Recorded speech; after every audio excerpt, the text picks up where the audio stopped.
Leo Miller was a student who prided himself on being invisible. At Blackwood High, a brutalist concrete monolith built in the 1970s, visibility usually meant trouble. But even Leo couldn't avoid the new principal, Dr. Thorne, a man who moved with the stiffness of a mannequin and spoke in a perfectly modulated, synthetic tone. On a rainy Tuesday, Leo was summoned for a scheduling error. "Leo," Dr. Thorne said, staring at him with eyes that never seemed to blink. "Your record is too clean. You have no spirit, no friction. To graduate, you need refinement. You are hereby assigned to zero-period detention." "But I haven't done anything wrong," Leo protested. "Exactly," Thorne whispered. "In this school, doing nothing is the greatest sin of all." Zero period didn't take place in a classroom. Leo was directed to the sub-basement boiler room, a place that smelled of damp limestone and old, burnt paper. When he arrived, there were 4 other students: Maya, a rebellious artist; Jax, a star athlete with a broken spirit; and Chloe, the straight-A valedictorian who looked like she hadn't slept in weeks. At exactly 6 a.m., a bell rang, but the sound didn't come from the hallway. It came from the walls. It was a deep, metallic thrum that made Leo's teeth ache. The door behind them vanished. Not locked, but fused into the concrete wall. "Welcome to the league," a voice crackled over the intercom. It wasn't Thorne's voice anymore. It was a cacophony of 1,000 whispering children. "Today's lesson is biology, specifically dissection." Suddenly, the lockers lining the room began to rattle. They didn't open from the front. They began to stretch outward like metal rib cages. From within the dark slots, long, pale fingers made of chalk dust and old homework assignments reached out, groping for the students' throats. "Run!" Maya screamed, but the floor had turned into a thick, black ink that clung to their shoes like tar. The ink-covered floor bubbled beneath their feet, acting like a hungry, liquid throat. Leo and the others scrambled toward the only opening, a heavy brass door that appeared where a ventilation duct had been a second before. They tumbled through it, falling onto a carpeted floor that felt unnaturally soft, like moss growing over a grave. They were in the infinite library. The room stretched in every direction, the ceiling lost in a hazy, amber fog. But the shelves weren't made of wood. They were constructed from interlocking human humerus bones, bleached white and polished to a shine. "Look at the books," Chloe whispered, her voice trembling. She reached for a volume bound in strange, pale leather that felt warm to the touch. It didn't have a title, only a student ID number. When she opened it, the pages weren't paper. They were thin, translucent sheets of pressed skin, etched with the handwritten memories of a girl who had disappeared in 1994. "They aren't just books," Maya said, her eyes wide with horror as she looked at the rows of spines. They're people. The school didn't expel them. It archived them." Leo felt a cold shiver crawl up his spine. He walked down the aisle marked M for Miller. He stopped in front of a half-finished book. The leather was still pink, the edges raw. He touched the spine, and his own hand went numb. "Leo Miller, 11th grade. Status, in progress. My life is being written in real time," Leo gasped. As he spoke, he saw fresh ink bleed onto a blank page inside the book, recording his exact words. Suddenly, the library began to fold. The shelves tilted, the geometry of the room twisting into a sickening spiral. The librarian emerged from the amber fog. It was a towering figure composed entirely of discarded exam papers, its face a mask of red F marks. Its fingers were long, sharpened pencils that clicked like insect legs. Silence in the stacks, the librarian hissed. It began to move toward them, its paper body rustling like 1,000 dead leaves. Late fees are paid in breath.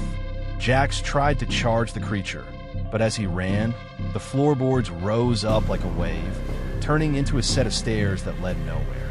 He was suspended in the air, his star athlete's strength useless against a room that could rewrite its own physics.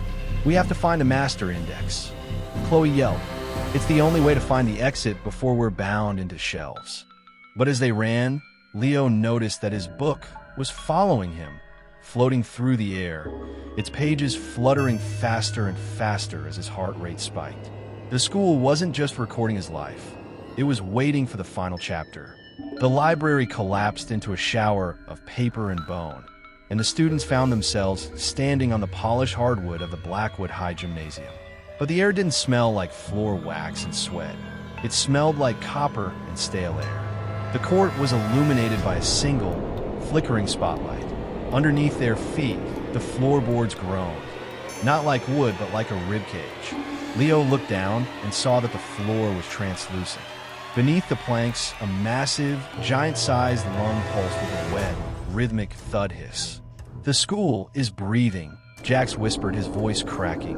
Suddenly, the scoreboard overhead sparked to life. Instead of home and away, the displays read, "Debt and interest."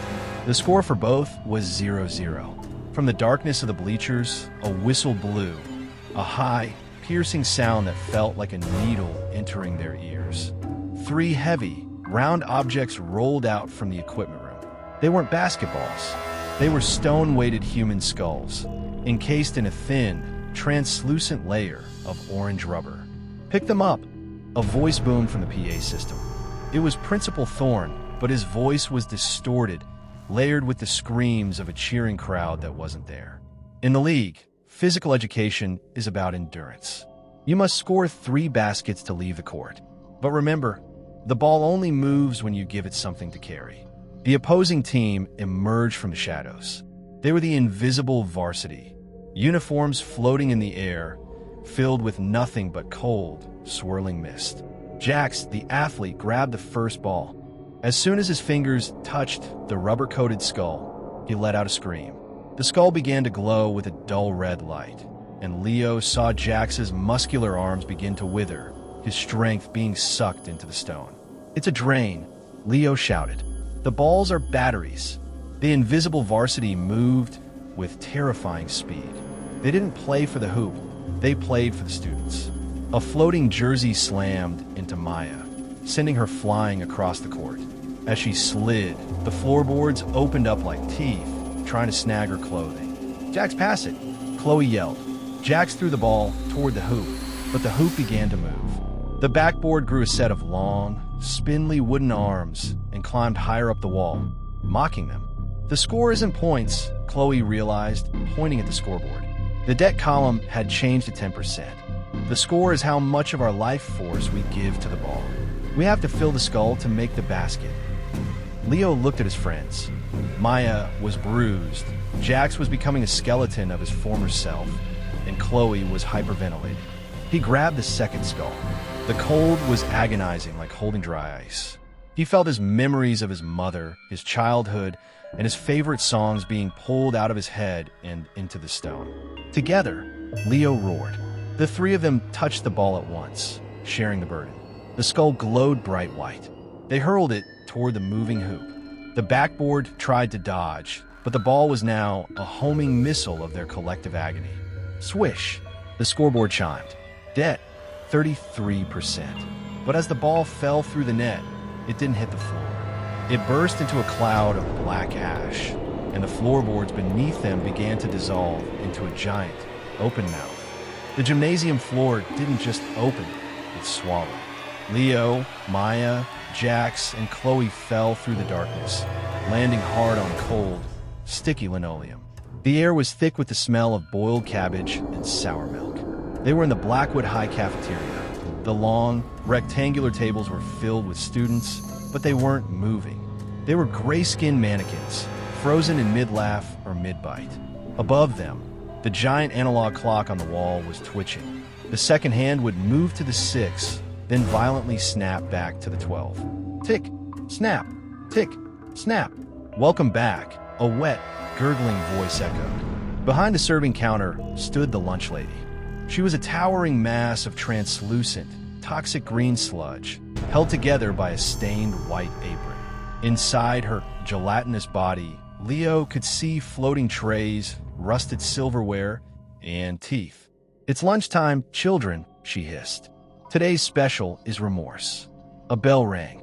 Suddenly, the entire room sprang into life, for exactly 30 seconds. The mannequin students began to scream, their voices a distorted, high-speed tape loop. "I am sorry. I didn't mean it. Why did I say that?" Before Leo could react, a plastic tray appeared in front of him. On it sat a single, pulsing gray lump. As he looked at it, the lump changed shape. It became a miniature version of the dog he had lost when he was 10, the dog he had forgotten to lock the gate for. "Eat," the lunch lady commanded. "Consume your guilt, or stay in the loop forever." The clock hit the 6. Snap! Everything reset. Leo was back on the floor, the tray gone, the pain in his knees from the fall fresh again. "We're stuck in a 30-second loop." Chloe yelled, her voice frantic. "Every time it resets, we lose a little more of ourselves." Look at Jax. Jax was fading. His hands were becoming translucent, his star athlete jacket turning gray. He was becoming one of the mannequins. "We have to eat the regrets," Maya said, her eyes tearing up. She looked at her own tray. It was a painting she had burned because she was afraid of being judged. "If we don't own our mistakes, the school owns us." Leo looked at the gray lump on his tray as the loop started again. Tick, tick, tick. He didn't want to. It felt like swallowing broken glass coldly. But as the clock reached the 5-second mark, he grabbed the memory of the open gate and shoved it into his mouth. It tasted like salt and old tears. His vision blurred with the image of his dog running into the street. The pain was unbearable, but as he swallowed, he felt a sudden, sharp weight return to his body. He was solid. "The kitchen," Leo choked out, pointing behind the sludge creature. "The exit is through the service hatch." But the lunch lady wasn't going to let them leave. She slammed her massive, jelly-like fists on the counter, splashing boiling hot gravy across the room. "You haven't finished your portions," she roared. The clock began to speed up. The loop was shortening. 20 seconds. 15 seconds. 10. The service hatch slammed shut behind them, severing the loop of the cafeteria. But the relief was short-lived. They tumbled into a hallway where the walls weren't made of brick, but of stretched, unprimed canvas. The air was suffocatingly thick with the smell of turpentine and copper. They had entered the art wing. The room was filled with hundreds of empty, ornate gold frames hanging from invisible wires.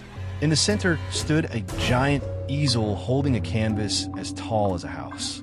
"Where are the paintings?" Maya asked, her artist's intuition tingling with dread. "They aren't missing," Chloe whispered, pointing at the floor. "We're standing on the palette." The floor was a swirling vortex of vibrant, wet oil paint, but it was moving. It crawled up their legs like colorful leeches. Suddenly, a voice like sandpaper on wood echoed through the room. It was the art teacher, a spindly creature whose limbs were made of oversized wooden charcoal pencils, and whose head was a giant, unblinking glass eye. "A masterpiece requires sacrifice," the teacher clicked. "The school is colorless today. It's hungry for pigment." The teacher pointed a pencil limb at the massive central canvas. "To pass, you must paint the door of departure. But the school only accepts the most expensive paint in the world, Life Force Red." The brushes descended from the ceiling, thick, heavy brushes made not of animal hair, but of the students' own hair still attached to their scalps. As the brushes dipped into the paint swirls on the floor, Leo felt a sharp tug. His hair was being used to paint a jagged, red line across the canvas. "It's taking our blood," Jax yelled. He looked at his arm. A small cut had opened, and the red liquid was being vacuumed up by the brushes, turning into a vivid crimson on the giant door being painted above them. "We have to finish the door before we run dry." Maya grabbed a brush. Despite the pain, she began to guide the strokes. She was the artist. She knew how to shape the exit. But the school didn't want a door. It wanted a still life. As Maya painted, the empty frames around them began to pulse. Faces started to appear in them. Students from the past, their expressions frozen in eternal agony. They were the permanent collection.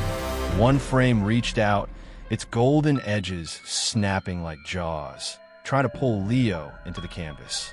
"Maya, hurry!" Leo screamed. He felt his vision blurring as more of his red was pulled into the brush. Maya ignored the pain. her hands moving in a blur. She wasn't just painting a door. She was painting a memory of home. She painted the cracked sidewalk outside the school, the smell of rain on asphalt, the feeling of a breeze. The giant eye of the teacher widened. It didn't like outside. It began to weep black ink, trying to smudge Maya's work. "The door is opening," Chloe shouted. The crimson paint on the canvas began to liquefy, turning into a real wooden door. But as Maya put the final stroke, her hair, now a ghostly white, snapped. The brush fell. The door of departure was open, but it was dripping. It was unstable. To get through, they would have to step into the wet paint and hope they didn't become part of the scenery. The painted door didn't lead to the outside. Instead, the students tumbled onto cold, slate-top tables. The air was sharp with the smell of sulfur and burning ozone. They were in the science wing, but the lab was a nightmare of alchemical horror. Instead of water, the sinks ran with a thick, glowing violet liquid. The periodic table on the wall had been rewritten. The elements weren't gold or oxygen. They were labeled fear, fate, agony, ag, and heart. "Welcome to the final lab." A voice crackled through the gas valves on the desks. Standing at the front of the room was the alchemist, a figure wearing a tattered lab coat. But instead of a human head, he had a giant, bubbling glass beaker filled with a swirling green brain. Biology was about the flesh, the alchemist gurgled. But chemistry is about reduction. We must find out what you are made of when everything else is stripped away. The alchemist pointed to a massive scale in the center of the room. On one side sat a heavy, glowing crystal of the school's will. To unlock the next door, you must balance the scales, the alchemist commanded. But only the essential parts of a student will do. Give me your logic. Give me your courage. Give me your spark. Suddenly, the glass beakers on the tables began to boil over. The violet liquid turned into a gas that acted like an acid, but it didn't burn their skin. It burned their personalities. Chloe, the valedictorian, began to scream. "I can't remember the formula for gravity. It's just gone."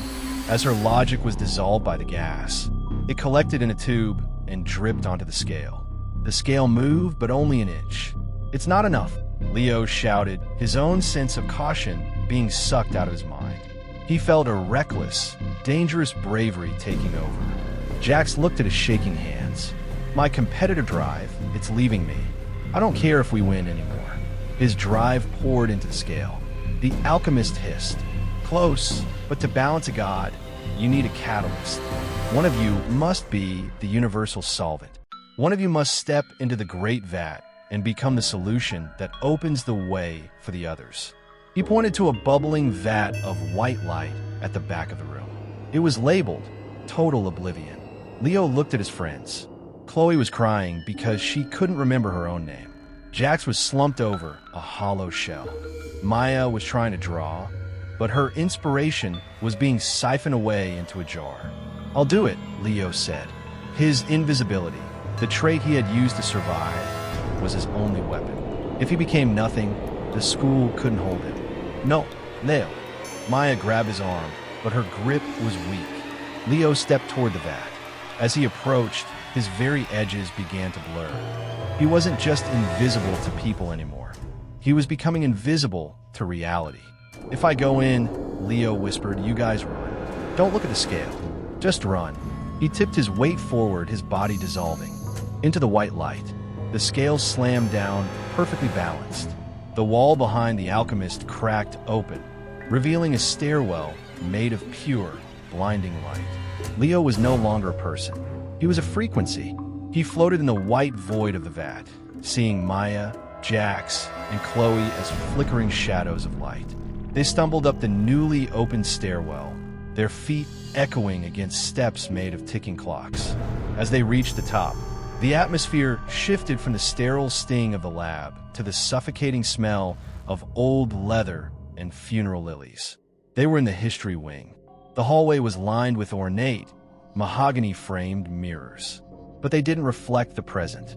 As Chloe passed one, she saw herself at age 30, sitting in a windowless office, her eyes hollow and dead. Jax saw himself at 40, hobbling on a cane, his glory days a bitter memory. The mirrors, they show our failure, Chloe whispered, her voice a ghostly rasp. Welcome to the archive of what will be a voice boomed. At the end of the hall stood the historian. He was a colossal figure wrapped in a toga made of shredded graduation gowns.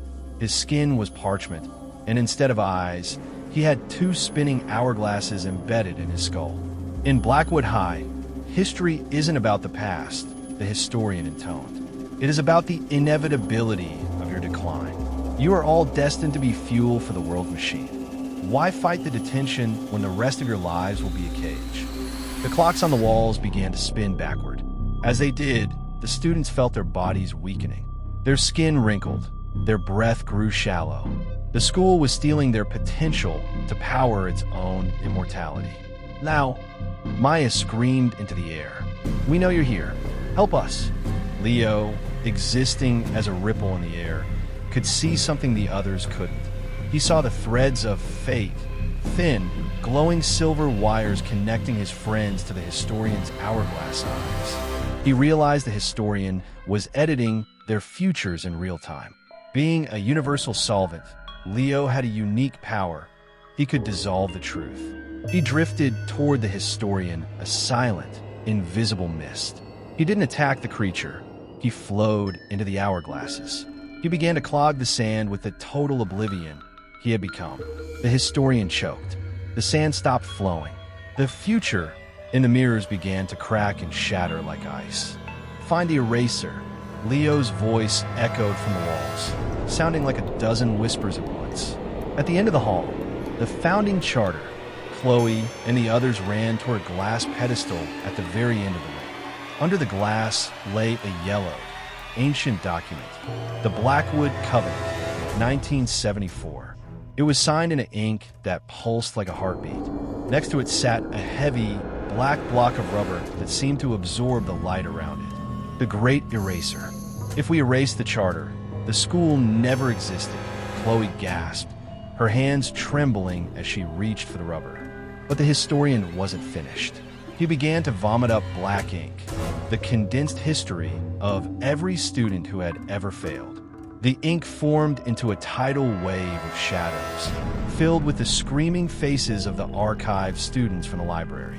You cannot erase me, the historian roared.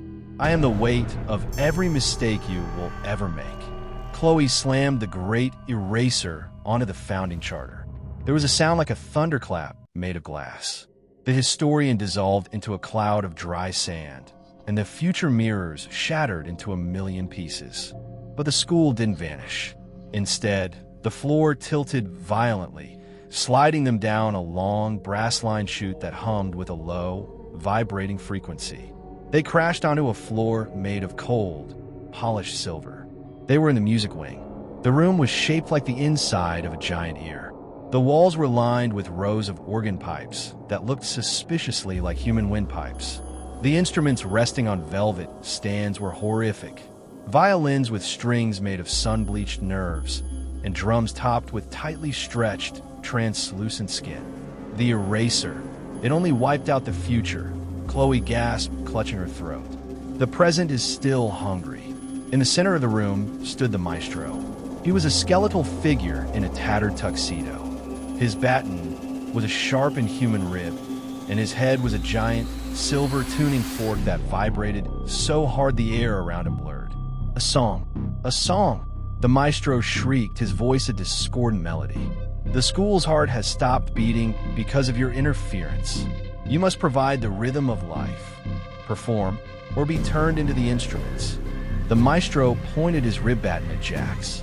Suddenly, Jax's mouth was forced open, and a ghostly, silver wire pulled a high-pitched note directly out of his lungs. Now, Maya cried out to the empty air. We need a beat, something he can't control. Leo, still a flickering ghost of universal solvent, realized he could no longer speak, but he could vibrate. He began to slam his invisible essence against the silver floor, creating a heavy, distorted thud that shook the organ pipes. Boom! Boom! Boom! That's it. Maya grabbed a bone flute. We don't play his music. We play our own.